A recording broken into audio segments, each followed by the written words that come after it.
السلام علیکم۔ اسم اردو میں آپ کو خوش آمدید۔ حضرت ابراہیم علیہ السلام کی شادی حضرت سارہ سے کیسے ہوئی؟ دلچسپ واقعے کی طرف بڑھنے سے پہلے ہمارے چینل اسم اردو کو سبسکرائب کر لیں اور بیل آئیکن کو دبا دیں تاکہ آنے والی ویڈیوز آپ تک پہنچتی رہیں۔ مسلسل 40 دن تک آتش کدہ نمرود میں رہنے کے بعد جب حضرت ابراہیم علیہ السلام اس آتش کدہ سے باہر آئے تو ملک شام کی طرف چل دیے۔ وہاں جا کر ایک شہر جو خزان الوجہ کہلاتا ہے، آپ علیہ السلام نے وہاں قیام کیا۔ اس شہر میں پہنچنے کے بعد کیا دیکھتے ہیں کہ ہزاروں آدمی نفیس لباس پہن کر ایک عظیم الشان میدان کی طرف چلے جا رہے ہیں۔ حضرت ابراہیم علیہ السلام نے یہ دیکھ کر لوگوں سے دریافت کیا، تم کہاں جا رہے ہو؟ انہوں نے کہا، جہاں ایک بادشاہ کی شہزادی ہے اور وہ صاحب جمال ہے اور یہ خیال کیا جاتا ہے کہ اس جیسا آج سارے عالم میں کوئی نہیں۔ ہر ملک کے بادشاہ اور شہزادے اس کی خواستگاری کرتے ہیں، وہ شہزادی کسی کو قبول نہیں کرتی، کہتی ہے کہ میں اپنی پسند کی شادی کروں گی۔ آج تقریباً 7 دن ہو رہے ہیں، لوگ برابر وہاں جاتے ہیں۔ اس کا طریقہ عمل یہ ہے کہ جب سب جمع ہو جاتے ہیں تو وہ شہزادی خود نکل کر دیکھتی ہے، لیکن پسند کوئی نہیں کرتی۔ یہ بات جب حضرت ابراہیم علیہ السلام نے سنی تو انہی لوگوں کے ساتھ ہو لیے اور اسی میدان کے ایک گوشے میں جا بیٹھے۔ جب دوپہر ہو گئی اور تمام لوگ حاضر ہو گئے تو وہ شہزادی اپنے ساتھ 70 خواسین لے کر اور تاج زریں سر پر رکھ کر اور نقاب چہرے پر ڈال کر اور ایک تہرنج زریں جواہرات سے جڑا ہوا ہاتھ میں لے کر میدان میں جا کر ایک سرے سے سب کو دیکھنے لگی۔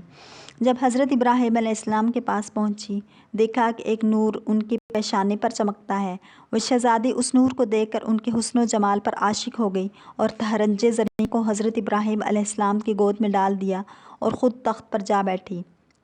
اس کے بعد بادشاہ وقت کے لوگ حضرت ابراہیم علیہ السلام کو بادشاہ کے پاس لے گئے۔ در حقیقت وہ نور جس پر شہزادی عاشق ہوئی وہ نور محمدی صلی اللہ علیہ وآلہ وسلم تھا، جو حضرت ابراہیم علیہ السلام کی پیشانی پر ظاہر ہوا تھا۔ بادشاہ نے اسے دیکھ کر اپنی بیٹی کی طرف نگاہ کی اور کہا، اے بیٹی، نیک شوہر تو نے پایا، مگر مرد غریب ہے، کچھ فائدہ نہیں۔ سب عمران نے مل کر حضرت ابراہیم علیہ السلام سے اس کی شادی کر دی اور تمام رسومات بادشاہ نے ادا کیں اور سارے شہر میں خوشی و خرمی ہوئی۔ یہ بھی بعض روایتوں سے معلوم ہوتا ہے کہ ماں سارہ خاتون اور حوا علیہ السلام کے نہ کوئی حسن و جمال میں ہوا ہے نہ ہوگا۔ شادی کے چند ماہ بعد حضرت ابراہیم علیہ السلام نے مصر کی طرف جانے کا قصد کیا۔ سارہ خاتون نے کہا، میں بھی تمہارے ساتھ آؤں گی اور بغیر تمہارے میری زندگی محال ہے، لہٰذا مجھ کو بھی اپنے ہمراہ لے چلو۔ حضرت ابراہیم علیہ السلام نے فرمایا، تمہارا باپ تمہیں نہیں چھوڑے گا۔ سارہ خاتون بولی، میرے باپ کی قدر تمہارے وجود کے سامنے میرے نزدیک کچھ بھی نہیں، اگر چھوڑے گا تو وگرنہ دے حکم اس کے تمہارے ساتھ چلوں گی، کیونکہ تمہارے بغیر میری زندگی محال اور وبال ہے۔ پھر سارہ خاتون نے اپنے باپ سے رخصت مانگی، اس نے ان کو اجازت دے دی۔ تب حضرت ابراہیم علیہ السلام سارہ کو لے کر شہر سے نکلے اور اللہ تعالیٰ کا بھی یہی حکم تھا۔ راستے میں کچھ لوگوں نے کہا، اے حضرت ابراہیم علیہ السلام، مصر کا بادشاہ بہت ظالم ہے اور وہ عورتوں کی خواہش بہت رکھتا ہے اور بالخصوص عروس نو کا بہت زیادہ شائق ہے اور بہت جلد اس کی طرف مائل ہو جاتا ہے۔ اس کے راستے پر 10 آدمی متعین رہتے ہیں۔ جو کوئی مال و اسباب مصر لے جاتا ہے تو اس کو پکڑ کر اس سے مال کا محض لیتا ہے، اور اگر کوئی سوداگر عورت کو ساتھ لے جاتا ہے تو وہ اس عورت کو اس سے چھین لیتا ہے۔ یہاں سے حضرت ابراہیم علیہ السلام کی دوسری شادی کی ابتدا ہو رہی ہے۔ حضرت ابراہیم علیہ السلام اندیشہ کرنے لگے، کیونکہ حضرت ابراہیم علیہ السلام ناموس میں بزرگ تھے اور سارہ خاتون کے برابر حسینہ سارے جہاں میں کوئی عورت نہ تھی۔ اس راہ کے سوا جانے کے واسطے کوئی دوسری راہ بھی نہ تھی۔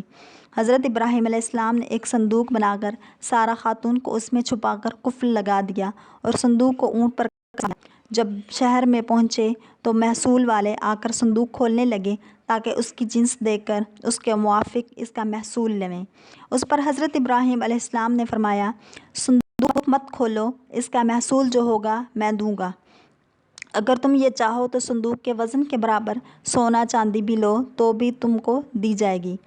وہ یہ سن کر اور بھی زیادہ نامعلوم اس میں کیا چیز ہے، ضرور کھولنا چاہیے۔ چنانچہ انہوں نے بالاسرار اس صندوق کو کھولا تو دیکھتے کیا ہیں کہ ایک عورت صاحب جمال و حسن ہے، معلوم آپ کے مانند ہے، اس میں بیٹھی ہے، جس کا ثانی اگر تلاش بھی کیا جائے تو ملنا ناممکن ہے۔ جب محصول والے حضرت ابراہیم علیہ السلام اور سارہ خاتون کو بادشاہ کے نزدیک لے گئے تو بادشاہ ملعون نے پوچھا یہ عورت تمہاری ہے؟ حضرت ابراہیم علیہ السلام نے بادشاہ کو جواب دیا جو اسلامی جواب تھا۔ آپ علیہ السلام نے فرمایا یہ میری بہن ہے۔ بیوی کو بہن کہنا درست تھا۔ جواب سن کر اس ملعون نے کہا تم اپنی بہن کو مجھے دو۔ تب حضرت ابراہیم علیہ السلام نے فرمایا وہ اپنی ذات کی مالک ہے۔ سارہ خاتون نے کہا پناہ مانگتی ہوں میں اللہ سے۔ وہ ملعون یہ سن کر ہنسا اور حکم کیا کو حمام میں لے جاؤ اور نہلا دھلا کر اور لباس فاخرہ پہنا کر خوشبو سے معطر کر کے میرے پاس لے آؤ۔ ملعون کے حکم پر ایسا ہی کیا گیا۔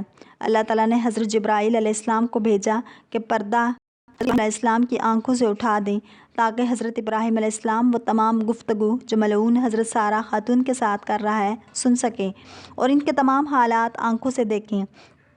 جب جمال مبارک حضرت سارہ خاتون کا اس ملعون نے دیکھا تو فوراً اس نے دست درازی کا قصد کیا۔ اسی وقت اس کا ہاتھ شل اور خشک ہو گیا۔ پھر اس نے چاہا کہ بے ادبی کرے تب اللہ تعالیٰ کے حکم سے اپنے زانوں تک زمین میں دھنس گیا۔ جب کوئی بس نہ چل سکا تو کہنے لگا کہ یہ عورت تو جادوگر ہے۔ حضرت سارہ خاتون نے اس ملعون سے کہا اے بدبخت میں جادوگر نہیں ہوں لیکن خاوند میرا خاوند قدوس کا دوست ہے جو کرنے والا ہے اور خداوند کریم کی درگاہ میں دعا کرتا ہے تاکہ تو مجھے بے عزت نہ کر سکے۔ یہ سن کر اس نے توبہ کی۔ فی الفور ہاتھ اس کا ہو گیا۔ زمین نے بھی اس کو چھوڑ دیا۔ پھر جب دوسری مرتبہ سارہ خاتون کی طرف نگاہ بد سے دیکھا تو اسی وقت اندھا ہو گیا۔ تب اس ملعون نے کہا اے میرے حال پر دعا کرو اور میں اس کام سے ہمیشہ کے لیے توبہ کرتا ہوں۔ جب سارہ خاتون نے دعا کی تو اللہ تعالیٰ کے حکم سے اس کی آنکھیں اچھی ہو گئیں۔ پھر جب حالات ٹھیک ہو گئے تو غلبہ شیطانی سے عہد شکنی کرنی چاہی کہ حضرت سارہ خاتون پر دست دراز ہوں تو اس وقت تمام بدن اس کا خشک اور شل ہو گیا اور پھر آنکھیں جاتی رہیں۔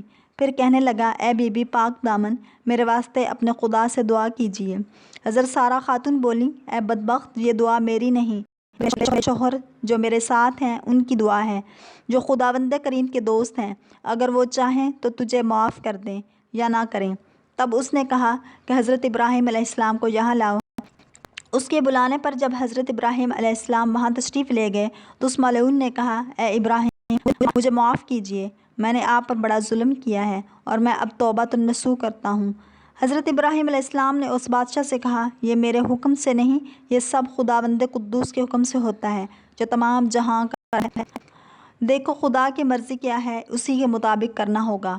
اسی وقت حضرت جبرائیل علیہ السلام نے آ کر فرمایا کہ اے ابراہیم خدا تعالیٰ نے تمہیں سلام کہا ہے اور فرمایا ہے جب تک یہ تمام ملک اور خزانہ نہ تم کو نہ دے ہرگز اس سے راضی نہ ہونا۔ پھر حضرت ابراہیم علیہ السلام نے اس بادشاہ سے یہ بات کہی کہ میرا رب ایسا فرماتا ہے۔ بادشاہ نے یہ باتیں سنتے ہی تمام سلطنت اور اپنا خزانہ ابراہیم علیہ السلام کو دے دیا۔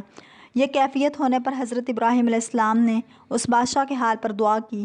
اس نے دعا کی برکت سے صحت و تندرستی پائی۔ مروی ہے کہ حضرت ابراہیم علیہ السلام مملکت کے 2 حصے کر کے جو جانب کنعان تھا وہ آپ علیہ السلام نے خود رکھ لیا اور باقی جو بچا اسی کو واپس کر دیا۔ بادشاہ نے ایک صاحبزادی دوشیزہ نیک خوبصورت صاحب جمال لا کر حضرت سارہ خاتون سے کہا اے نیک بخت بی بی میں نے تمہارے بے حرمتی کی کوشش کی اور میں نے تم کو دیکھ کر اندیشہ بد کیا۔ تمہارے عفو معاف کرنے کے شکرانے میں یہ بی بی ہاجرہ تمہیں کو دیتا ہوں اور جو گناہ و تقصیر مجھ سے ہوئی معاف کیجیے۔ حضرت ابراہیم علیہ السلام حضرت سارہ خاتون اور بی بی ہاجرہ کو لے کر کنعان کو چلے۔ راستے میں حضرت سارہ خاتون اپنا حال جو بادشاہ کے ہاں گزارا تھا حضرت ابراہیم علیہ السلام نے کہا اے سارہ خاتون تم خاطر جمع رکھو، اب کچھ اندیشہ مت کرو۔ اللہ تعالیٰ نے اپنے فضل و کرم سے سامنے پردہ غیب اٹھا دیا۔ جو باتیں تجھ پر گزرتی تھیں مجھ پر سب ظاہر ہو جاتی تھیں اور جو تم کرتی اور کہتی تھیں سو وہ میں دیکھتا اور برابر سنتا تھا۔ بعد اس کے حضرت سارہ خاتون نے بی بی ہاجرہ ابراہیم علیہ السلام کی خدمت میں دے دیا۔ مصر سے نکلے ہوئے 10 سال کا عرصہ گزر چکا تھا لیکن حضرت سارہ اولاد کی نعمت سے اب تک محروم رہیں، حالانکہ اللہ تعالیٰ نے حضرت ابراہیم علیہ السلام سے اولاد دینے کا وعدہ کیا تھا۔ حضرت سارہ خاتون نے حضرت ابراہیم علیہ السلام سے کہا کہ مجھے تو اولاد کی طرف سے نا امیدی ہو چکی ہے، آپ ہاجرہ سے عقد کر لیجئے کہ اللہ تعالیٰ نے اولاد دینے کا وعدہ فرمایا ہے تو شاید اسی سے کوئی اولاد ہو۔ ابراہیم علیہ السلام نے حضرت سارہ خاتون کی خواہش کا موافق حضرت بی بی ہاجرہ سے عقد کر لیا۔ اللہ تعالیٰ کی شان کہ 1 سال بعد ہی ان کے بطن سے حضرت اسماعیل علیہ السلام پیدا ہوئے۔ حضرت سارہ خاتون کی وفات